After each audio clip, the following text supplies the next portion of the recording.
Dane Rhodes here, and thanks to all of you joining me for the entire year of this 52-week project, each one dealing with an area that for me personally, and often for many others, has delivered growth, increased well-being. For week 26, I focus on relative value and or perspective. And this is one of my favorite life hacks. For those of you who are growth or learning junkies like me, one of the things you may find is that you discover a new vein, a new thought, a new paradigm, a new book, a new business plan, etc. And what happens is an acceleration of rapid growth. And if you pay attention to what happens over time, one of the things you'll find is this phenomena of the new thing. In open relationships, it's called new relationship energy. In other areas, it's called a fad. But one of the things that's actually going on is a phenomena called low-hanging fruit. And in this phenomena, it's as if you walk into a new garden that you haven't explored before. And there are, of course, low-hanging fruit. Because it's the first time you're going into that, the first time you explore your dreams, the first time you write a diary. And, in the first 3 times, it's like things come out and you had no idea. Or the first 3 if you go through a paradigm, for example, of eliminating destructive relationships, the first 3 you eliminate are probably the worst destructive relationships. And so your life gets a lot better. But in the paradigm of low-hanging fruit, you reach a point of diminishing returns. So the first time you walk in, all you have to do is reach up and pluck a fruit. It's it's great and healthy, and then you eat all these fruits. And then you have to kind of search up in the tree, and then up in the tree there's, fire ants crawling around and biting your hand. So now it's harder to get the fruit up here, and there are more obstacles. And sometimes if you eat the sweetest, biggest fruit first, you're working harder for less tasty fruit with more obstacles. And this cycle runs its natural course. Now, another phenomena is the window cleaning phenomena, where, you've never hired a window cleaner, you have dirty windows. That's kind of an analogy for, never doing a diary or anything like that. You don't know what's going on inside, so it's pretty dark in there. And everyone tells you, come on, go, it's a great thing. And you hire your first window cleaner, and they are sparkling. It's like, wow, that's amazing. But then you bring the window cleaner next week back, and it's like, they're already clean. So this is one of the phenomena. And here's where the periodic relative value and perspective comes in. I remember a point in therapy when, first of all, I was aware that there was kind of a third equation, that, 1/3 of my therapy appointments were highly productive, another third were, so let's say 100%, another third were, 50-50, where, it's really iffy. And in other words, we're kind of negative. I'd go out of the therapy session feeling worse, and I couldn't find a single thing that I'd learned or that was useful to offset the worseness. I'll enjoy the liberty of inventing words to move things along and get a point across. And so I did a little kind of thing, like the question is, what do you do? So, your paradigm says self-investment, like that's one of my paradigms. Investing in myself is going to bring higher returns than, investing out there. And so, I invest in tools for my business, I invest in education, I invest in self-awareness, self-growth, before I invest in luxury. And so that's kind of a mindset of mine. And obviously it's worked. I went from making $7 an hour when I first started my business at age 17 to $175 when I work hourly, and it's usually $200 to $250 when I'm working by bid. And so that's obviously paid off well. But one of the things that we want to look at is not just the return on investment, but the return based on the cost. So for example, if I drive 30 minutes and then spend 2 hours and then drive 30 minutes and then go at a set time, which means stress, stress planning that set time, and then I pay let's say it's $240 for that therapist. This is a total cost, but it's a little bit more because it's also time off of work that cost me another $400. So let's say I've got $640 into this therapist visit. And then you also have to take into account that the IRS does not consider it a useful business expense to do personal therapy. You can buy crazy tools you don't need up the wazoo, but personal therapy, etc., then I have to think that I'm going to be paying an additional $200 in tax. So now we're up to $800 with scenario number one, and 2.5 hours in time. So $800, 2.5 hours of my time for the therapy option. And I say 2 hours because one of the things that I learned was that it was more efficient to do fewer 2-hour sessions than more one. You take the traffic, for example. If you're spending 50% of a therapy appointment, if it's a therapy appointment, it's an hour, and then you have to spend another hour for traffic. If you do a 2-hour, you still got the hour in traffic, but now you're not, dividing 50-50 in traffic. You also have to deal with the fact that traffic is not any fun. So let's say it is a rip-roaring therapy session filled with joy and delight. Questionable. But let's say it is. But you got to do an hour of traffic to get there. So it's got to be so hilarious and fun to be worth offsetting the hour in traffic. And so this becomes a questionable proposition. But is it good to grow? Yes. Is it good to stretch? Yes. Is it good to do therapy? Generally speaking, if you haven't done it, there's something to be learned there. But at what point does it become less desirable than something else? And here's where I want to suggest the idea of comps. So for example, if I went to a movie, that would cost $10. If I go late at night, there's only 20 minutes of traffic, 10 minutes there, 10 minutes back. It's the same 2 hours.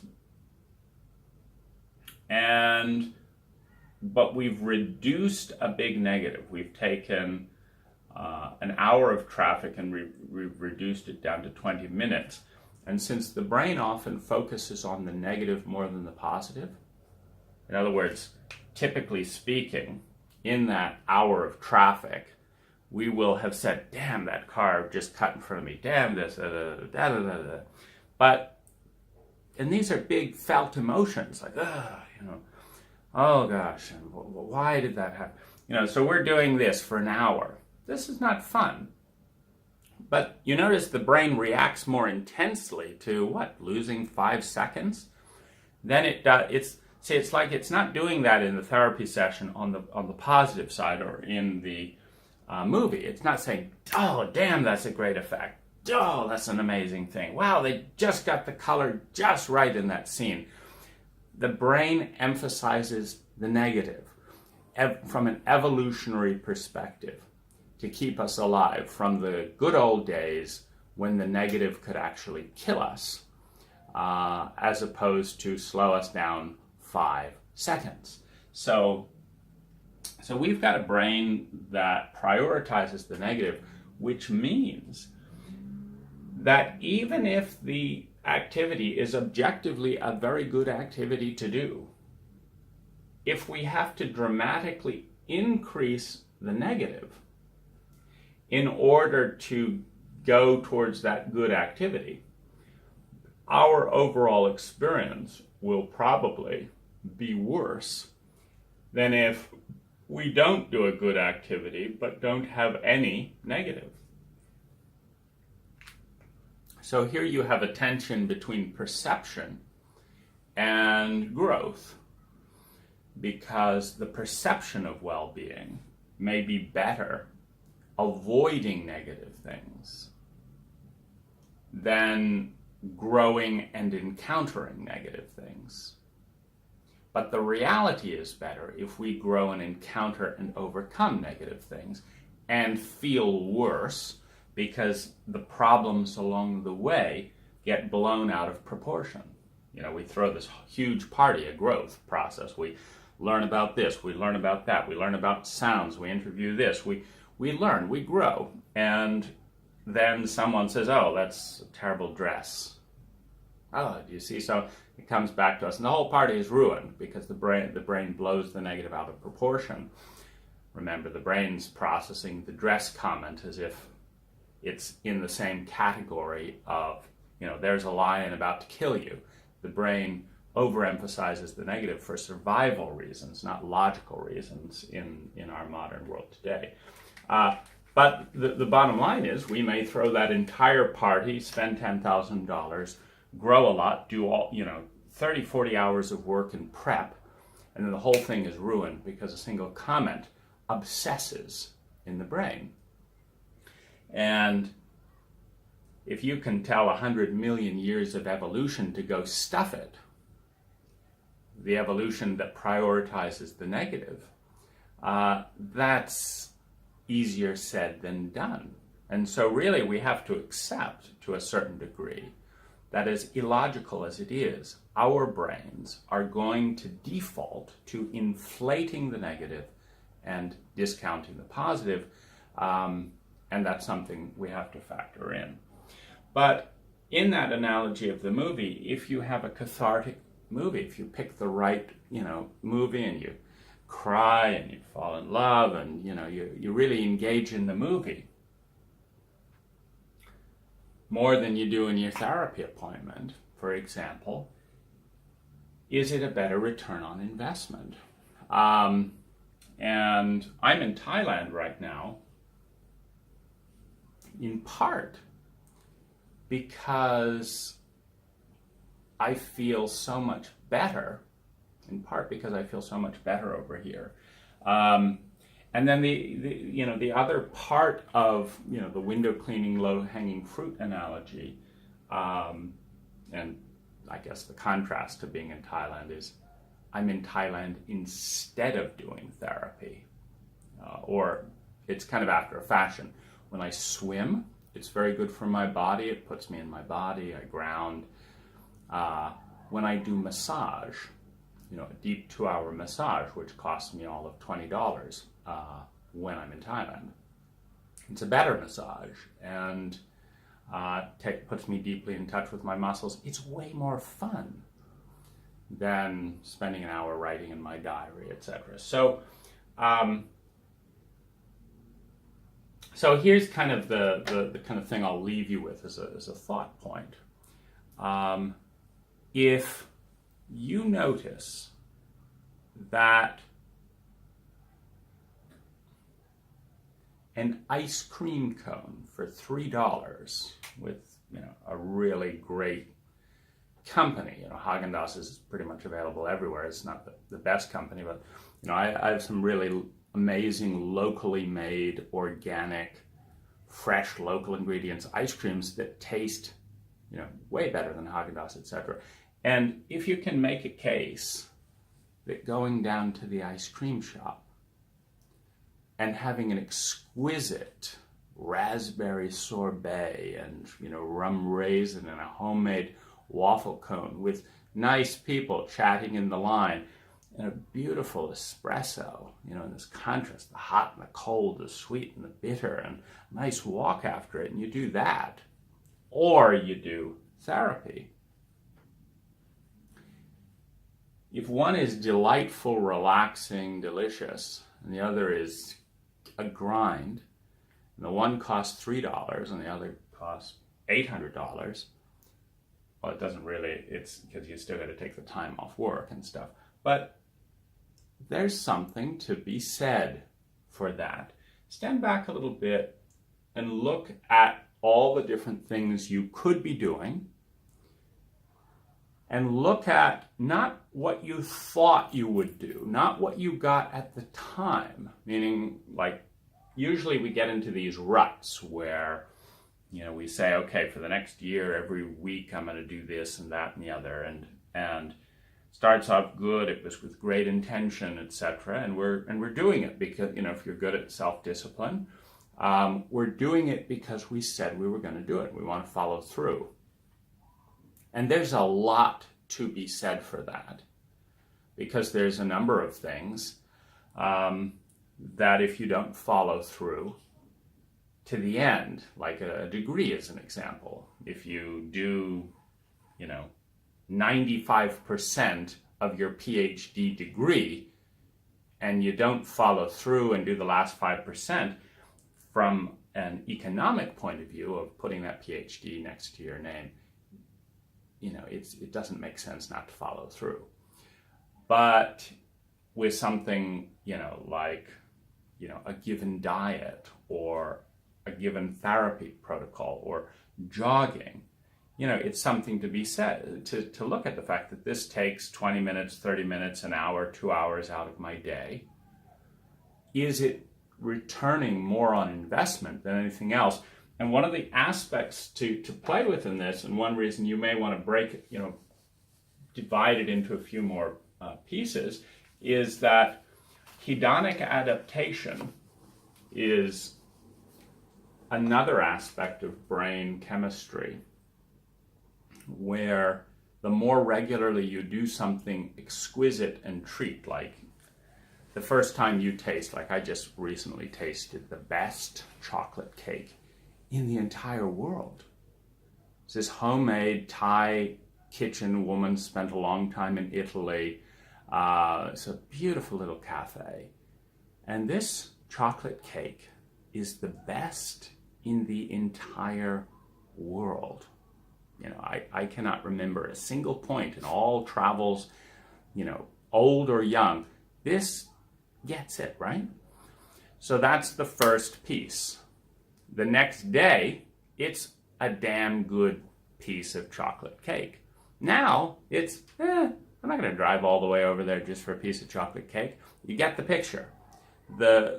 When you taste something new, when you try something new, when you meet someone new, your brain allocates the pleasure and the pain attention because it's new. It could be a threat. So you really focus on it and you pay attention to every little bit. But as soon as your brain is satisfied that this is not a threat, that this is kind of humdrum, that this is, this is no big deal, it turns a big number of its nerve ending receptors and all that out there to new possible threats. And so it's the combination of a certain amount of risk, a certain amount of newness, with all the normal pleasure receptors that brings that absolutely exquisite in the moment presence. And it takes effort, meditation, effort, and energy to get back there. And it takes more and more. You know, the first piece of chocolate cake, by the time you have the 100th piece of chocolate cake, it's going to take so much energy to hold your attention into, remember this is the best chocolate cake in the world, remember this is the best, that you might as well just walk across the street to the best crepes. I won't say in the whole world, but damn good crepes. Because if you haven't had them in a while, they're going to light up as if they're brand new. So with this principle, one of the things we see is we want to mix it up a little bit. And so this is Perspective Week. Is what you're doing returning the kind of yields in investment it did when it began? Is this high growth relationship that you've been building the last couple of years growing as fast as it was when you began? Is this journal writing thing really holding your attention, or is your mind wandering? And have you reached a point, either in the hedonic adaptation principle or in the low-hanging fruit principle, where switching it around, you could get twice as much pleasure with half the cost, and your brain would focus fully on it just because it's new? And this kind of goes into the positive aspect of, for example, Sunday, the day of rest. Or Stephen Covey's seventh habit, sharpening the saw, that you do want to honor the pause. You do want to honor the change. You do want to have a counterpoint. That at some point in the consciousness level, if you just constantly do the same good thing over and over as much as possible, it loses its oomph, it loses its return on investment, and it becomes constructive, growth-filled, interesting, exciting, delicious to try something else. Thanks for watching.